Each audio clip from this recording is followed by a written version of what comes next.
BBA, BCA, BCom Computers, 100% placement guarantee. I create Degree College, Kukatpalli, Hyderabad. నమస్కారం. మనం రకరకాల పంచతంత్ర కథలు చెప్పుకుంటున్నాం. నిజానికి మనం కథల చివరిలోకి వచ్చేసాం. పంచతంత్రంలో చివరి తంత్రమైన అసమీక్షకారికత్వంలో ఉన్నాం మనం. దీంట్లో చివరి కథలన్నీ భలే ఇంట్రెస్టింగ్గా ఉంటాయండి. పూర్వం ఒక బిచ్చగాడు ఉండేవాడు. అతను ప్రతి ఊళ్ళో ఏదో అడుక్కుని తెచ్చుకుని తినేవాడు. అన్నం వచ్చిన రోజున వచ్చేది, ఎవరైనా ఓ గుప్పెడి ధాన్యమో బియ్యమో లేకపోతే ఆ కాలానికి తగ్గట్టు జొన్నలో ఇస్తే అవి కూడా తెచ్చుకుని నిలవ పెట్టుకుని నిదానంగా అవి అన్నం దొరకని రోజున ఓ గుప్పెడు పొంగించుకుని తినేవాడు. ఇలా చేస్తూ ఉండేవాడు. ఒకవేళ ఓపిక లేని రోజున కూడా ఏమైనా తన జోల్లో ఓ 2 గుప్పెళ్ళు బియ్యం ఉంటే ఎక్కడో చోట అంత అన్నం వండుకుని కాస్త పచ్చడి ఏదైనా అడుగు తెచ్చుకుని అట్లా అన్నం తింటూ కాలక్షేపం చేసేవాడు. మధుకర వృత్తి అంటారు, బిచ్చగాడే. అయితే ఏమైందట, ఒకనాడు అతను ఒక ఊళ్ళో అడుక్కోవడానికి వెళ్ళాడు. వెళ్ళేసరికి ఆ రోజున ఏమిటో వింతగా ఎన్నో బియ్యం వచ్చినాయట. ఎన్ని బియ్యమో! ఆ రోజున తను తినగా ఇంకొక 3-4 రోజుల వరకు కూడా తను ఏం వెతుక్కోక్కర్ల. ఇంకా 3-4 రోజుల తర్వాత కూడా సరిపోయేలాగా బోలెడంత తిండి దొరికింది. అతను వెనక్కి తిరిగి ఆనందంగా తను ఉండే ఊరికి నడిచొస్తున్నాడు. అడవిదారిలో ఆలోచించుకుంటూ వెళ్తున్నాడు. బాబా, ఎన్ని ధాన్యం వచ్చినాయి, ఎంత తిండి దొరికింది, ఎన్ని రోజులు నేను హాయిగా ఉంటాను, ఇప్పుడు పరిగెత్తుకుంటూ వెళ్ళి ఏం చేస్తాను, ఏదో మధ్యలో ఎవరో పెట్టారో గుప్పెడన్నం తినేసాడు. చెట్టు కింద పడుకుని ఆలోచించుకుందాం ఈ ధాన్యాన్ని ఏం చేయాలో అని ఓ చెట్టు కింద పడుకున్నాడు. ఈ ఫుడ్ వ్యవహారం ఉందిగా, దీన్ని ఏం చేశాడు, ఈ మూటని కాలు వైపుకి పెట్టుకున్నాడు. కాళ్ళ వైపుకి పెట్టుకుని ఆలోచించుకుంటూ ఊహల్లోకి జారుకున్నాడు. ఒక మంచి కల వచ్చిందట బిచ్చగాడికి. ఏమిటది, తన దగ్గర బోల్డు ధాన్యం ఉంది, అన్నున్నాయి. అయితే ఊరంతా కరువు వచ్చేసింది, వానలు లేవు, ఎవరి దగ్గర గుప్పెడు బియ్యం కూడా లేవు. జనమంతా అలో లక్ష్మణ అని తిండికి అఘోరిస్తున్నారు. తన దగ్గర మాత్రం ధాన్యం ఉంది, నాకు దొరికింది కదా, ఊళ్ళంతా దొరికింది. ఇలా జనమంతా అఘోరిస్తున్న సమయంలో ఒకానొక మహాధనికుడు ఒక ఆయన సంచుల కొద్దీ డబ్బు మోసుకుంటూ ఎవరైనా ఇప్పుడు బియ్యం ఇస్తారేమోనని వెతుక్కుంటున్నాడు. ఇదంతా బిచ్చగాడి కళ. అలా నడుచుకుంటూ వచ్చి ఈ ఫలానా తోటలో మామిడి చెట్టు కింద పడుకున్నాడు కదా బిచ్చగాడు. ఈయన అడిగాడు, బాబు ఓ 2 గుప్పెళ్ళు బియ్యం ఉంటే ఇస్తారా అని. లేకేమండి, చాలా ఉన్నాయి అని చెప్పాడు బిచ్చగాడు, తానే అనమాట కల్లో. అయితే ఆ ధనికుడు అన్నాడు, బాబు 100 రూపాయలు ఇస్తా, 2 గుప్పెళ్ళ ధాన్యం ఇవ్వు నాయనా, ప్లీజ్ నాయనా అని బతిమలాడాడు. దయచేసి 2 గుప్పెళ్ళ ధాన్యమైనా ఇవ్వమన్నాడు. అప్పుడు మన బిచ్చగాడు తన కల్లో 100 రూపాయలు తీసుకుని, 100 రూపాయలంటే ఆ రోజుల్లో ఎంత ఎక్కువనండి, సంవత్సరం బతికేయచ్చు అవలేలుగా కుటుంబం అంతా. అసలు 5-6 రూపాయలు ఉంటే చాలు, నెలెళ్ళిపోయేది ఆ కాలం అది. రూపాయితో నెలెళ్ళే వాళ్ళు కూడా ఉండేవాళ్ళు. 100 రూపాయలు తీసుకుని ఆ ధనికుడికి ధాన్యం ఇచ్చి పంపించాడు. కల్లో 2వ అంకం మొదలైంది. ఇప్పుడు 100 రూపాయలుంటే బ్రహ్మాండమైన ఆవు వస్తుంది, మామూలు ఆవు కాదు, కామధేనువు లాంటి ఒక అద్భుతమైన ఆవుని కొనుక్కున్నాడు కల్లో బిచ్చగాడు. ఆ ఆవు పాలు ఇచ్చేది, పితికిన కొద్దీ కుండల కొద్దీ వచ్చేసేవి పాలు.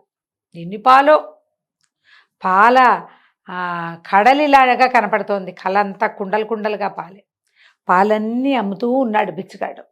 అన్ని పాలు అమ్మితే అంతా ధనమే. పాలు అమ్మితే డబ్బులు కాదు. ఇప్పుడు ఏవో ఓ కుండెడు పాలు ఇచ్చింది అనుకోండి, దానికో బండెడు గడ్డి కావాలి, ఆ బండెడు ఈ కుండెడు సరిపోతాయి. ఇక్కడ వచ్చిన పాలన్నీ కుండల కొద్దీ ప్రవాహం, దానికి బండెడు గడ్డే చాలు, పాలు మాత్రం ఎక్కువ. పాలు అమ్మితే బోల్ డబ్బులు, అన్నీ డబ్బులే. అక్కడి నుంచి ఇంకా అయింది, ఈ ఆవు ఒక పిల్లని పెట్టింది. 2 ఆవులైనాయి, 2 కలిసి చెరుకో 2 పిల్లల్ని పెట్టాయి, 4 అయినాయి. 4, 8, 8, 16, 16, 32, 32, 64. ఇట్లా మొత్తం దొడ్డంతా పెరడంతా ఆవులమయం. అన్ని ఆవులే ఏం కొనుక్కుంటాం, ఈ డబ్బంతా ఏం చేసుకుంటాం.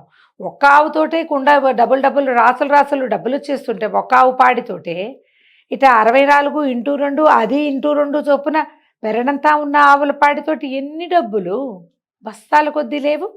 ఈ బస్తాల డబ్బులతోటి గుర్రాలు ఏనుగులు కొనుక్కున్నాడు. ఎన్ని గుర్రాలో ఎన్ని ఏనుగులో. ఆ ఊరు రాజుగారికి గుర్రాలు కావాలంటే ఫలానా బిచ్చగాడు గారి దగ్గర ఉంటాయండి అంటున్నారు. గుర్రాలు ఈయన దగ్గర నుంచి తీసుకెళ్తున్నారు. రాజుగారికి డబ్బప్పిచ్చేటువంటి ఒక వ్యాపారస్తుడు ఉన్నాడు, మహామహుడు ఒక ఆయన ఆ ఊళ్ళో, చాలా స్థితిమంతుడు. ఆయన కొన్ని గుర్రాలు బేరం చేయటానికి మన బిచ్చగాడు గారింటికి వచ్చాడు. వచ్చి వీళ్ళ దొడ్డి వాకిలి, ఇల్లు వాకిలి, పెరడు అన్నీ చూసి ఆవులే ఆవులు, గుర్రాలే గుర్రాలు, ఏనుగులే ఏనుగులు, డబ్బు కుప్పలు తెప్పలు ఎక్కడ పడితే అక్కడే. అబ్బబ్బా ఏమి సంపదండి, మా అమ్మాయిని పెళ్లి చేసుకోండి బాబు, నన్ను ఉద్ధరించండి అని అడిగాడు. అరే బాగుంది, అంత స్థితిమంతుడు, రాజుగారికే డబ్బులు అప్పించగలిగిన వాడు, అప్పిచ్చి వసూలు చేసుకోగలిగిన ఘనత ఉన్న మహానుభావుడు ఒక ఆయన వస్తే వాళ్ళ అమ్మాయిని ఎందుకు కాదంటాం మనం, చక్కగా చేసుకోవచ్చునే అని హాయిగా పెళ్లి చేసుకున్నాడు. భార్య తను కులాసాగా ఉన్నారు. పెద్ద ఇల్లు, పెద్ద బెరడు, ఊళ్ళంతా బ్రహ్మాండమైన గోశాల, వైపు అశ్వశాల, ఇంకోవైపు గజశాల, అన్ని శాలల నిండా అన్నీ శాల్తీలే, ఆవులకు ఆవులు, గుర్రాల గుర్రాలు, ఏనుగుకి ఏనుగులును అన్నీను. చక్కగా బంగారపు తూగుటు ఉయ్యాల్లో కూర్చుని తను భార్య ఉయ్యాలుడుగేవారు. కొన్నాళ్ళకి చూడు చక్కని బహుసుందరమైన పిల్లవాడు ఒకడు కలిగాడు, చిన్న బిడ్డ. ఎంత బాగున్నాడో! వాడి అందమైన నవ్వు చూసి చంద్రహాసుడు అని పేరు పెట్టారు. ఇదంతా కలేనండి. ఈ చంద్రహాసుడు అనే పేరున్న చంటి పిల్లాడు 2 ఏళ్ళు 3 ఏళ్ళు 4 ఏళ్ళు వచ్చినాయి. ఈయన లెక్కలు రాసుకుంటున్నాడు, జమా ఖర్చులు. ఆవు పాలు ఎన్ని, ఆవు పిల్లలు ఎన్ని, ఏ ఆవు ఎన్ని పాలు ఇస్తుంది, ఏ దూడకి ఎంత రేట్ వచ్చింది, ఇవన్నీ రాస్తున్నాడు. రాస్తుంటే పిల్లాడు వచ్చాడు. నాన్న నాన్న నాన్న నాన్న అంటున్నాడు. ఏదో చెప్తున్నాడు, ఈయన రాసుకుంటున్నాడు కదా. గట్టిగా విసుకున్నాడు, ఏమే ఈ పిల్లాడిని అవతలు తీసుకెళ్ళు అన్నాడు. మళ్ళీ ఆవిడ రాలా ఎప్పటికీ. పిల్లాడు ఏడ్చి గోల పెడుతున్నాడు, ఏమిటో చెప్తాడు వాడి భాషలో, ఈయనకు అర్థం కాదు.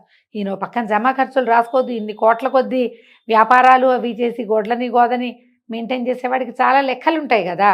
ఈ లెక్కల వ్యవహారంలో ఆయన గట్టిగా పెళ్ళాన్ని కేకలేశాడు. రా పిల్లవాడిని తీసుకెళ్ళి, వీడు ఏడుస్తున్నాడు అని. ఆవిడ ఎప్పటికీ రాల. ఈయనకి విసుగుపెట్టింది. ఆ పక్కనున్న వస్తువు ఏదో తీసి విసిరేశాడు భార్యన్న వైపుగా, రావేమే పిలుస్తుంటే అని. ఈ లోపల ధన్ను మన చప్పుడైంది, ఈయనకి మెలకు వచ్చింది. చూసుకున్నాడు, కాళ్ళ దగ్గర ఓ సత్తెప్పాలలో ఇంతకుముందు ఊళ్ళో అడుక్కొచ్చిన ధాన్యం అంతా పెట్టి దాన్ని జోల్లో పెట్టాడు. ఈయన చేత్తో విసిరాడు కదా, ఆ చేతిలోది కాదు, ఇది కాలుతోటి తన్నినట్టు అయిందన్నమాట. ఓ తాపు తన్నాడు ఆ గిన్నెని. ఆ గిన్నె కాస్త ఎగిరి అవతలబడి ఈయన పొద్దున్న నుంచి ఏర్పాటు చేసుకొచ్చిన మొత్తం ధాన్యం అంతా నేలపాలైంది. మట్టిలో పడిన మామిడి తోటలో పడిన ధాన్యం చేతికొస్తుందా? మొత్తం పోయింది. అయ్యో బంగారం అంటే కలగన్నానే, కల నిజం అవడానికి ఒకటి కూడా లేదు ఇక్కడ. కనీసం ధాన్యము లేదు, నేలపాలైపోయింది. ఈ లోపల ఏమైంది, మామిడి తోట అవడంతో వందలాది రామచిలకలున్నాయి, అన్నీ వచ్చి వాలి ఆ ధాన్యాన్ని తల కాస్త ముక్కును గడుచుకుపోయింది. బిచ్చగాడు సరేలే, మనము మన చిప్ప మనకు ఎలాగూ ఉందని మళ్ళీ ఈ జోలి భుజాన్ని వేసుకుని మాధుకర వృత్తికి వెళ్ళిపోయాడు. ఎవరైనా సరే పగటి కలలు కంటే ఇలాగే ఉంటుంది పర్యవసానం. ఏదైనా ఒకటి చేసి దాని మీద డెవలప్ చేయాలి ఐడియాస్. చేయకుండా డెవలప్ చేస్తే ఏమవుతుంది, మొదటికి మోసం వస్తుంది. బిచ్చగాడు చూడండి ఏం చేశాడు, కనీసం తను తెచ్చుకున్న ధాన్యం కూడా మిగిల్చుకోలేకపోయాడు. ఆలోచించి పని చేయాలి. ఏ ప్లానింగ్ అయినా పని చేయటానికి ప్లాన్ చేయాలి. పని మొదలుపెట్టాక ఫర్దర్ ప్లానింగ్ ఆలోచించుకోవాలి. గుప్పెడి ధాన్యం రాగానే కొడుకుని గందామని ఆలోచిస్తే ఎట్లా, ఎంత వెళ్ళిందో చూడండి మొత్తం కదా.